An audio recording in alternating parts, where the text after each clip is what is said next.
હેમચંદ્રાચાર્ય ઉત્તર ગુજરાત યુનિવર્સિટી પાટણ દ્વારા રમતગમત ક્ષેત્રે વિદ્યાર્થીઓના કૌશલ્યને પ્રોત્સાહન આપવા માટે આજથી ભવ્ય ખેલકૂદ મહોત્સવનો પ્રારંભ કરવામાં આવ્યો છે।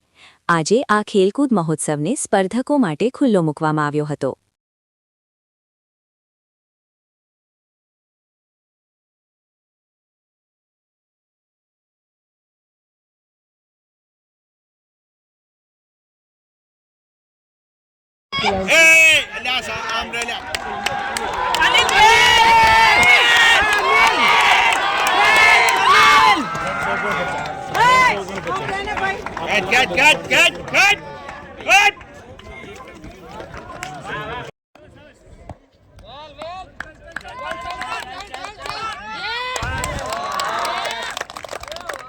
ઉત્તર ગુજરાત યુનિવર્સિટીનો રાજમાતા નાયકા દેવી ખેલકૂદ મહોત્સવ 2026 આજથી વિધિવત પ્રારંભ થયો છે અને અત્રે 78 કોલેજો જે 100 કોલેજો રજીસ્ટ્રેશન કર્યું તેમાંથી 78 કોલેજો અહીંયા ઉપસ્થિત રહી છે અને આ બધી સ્પર્ધાઓ આજથી શરૂ થઈ ગઈ છે અને ખેલાડીઓ ખૂબ ઉત્સાહભેર પોતાનું કૌશલ્ય અહીંયા ખેલકૂદ મહોત્સવમાં દેખાડી રહ્યા છે।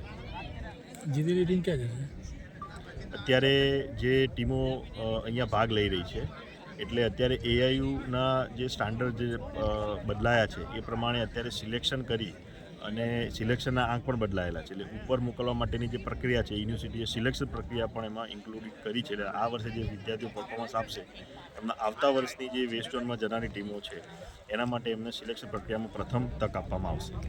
મહેમાનોમાં કોણ ખાસ ઉપસ્થિત રહ્યું? આજે ઉદ્ઘાટન સત્રમાં યુનિવર્સિટીના કુલપતિ શ્રી ડૉક્ટર કેસી કોરિયા સાહેબ, રાષ્ટ્રીય શૈક્ષિક મહાસંઘના રાષ્ટ્રીય ઉપાધ્યક્ષ ભીખાભાઈ પટેલ અને યુનિવર્સિટીના સર્વે અધિકારી આજે આ કાર્યક્રમમાં ઉદ્ઘાટનમાં ઉપસ્થિત રહ્યા હતા।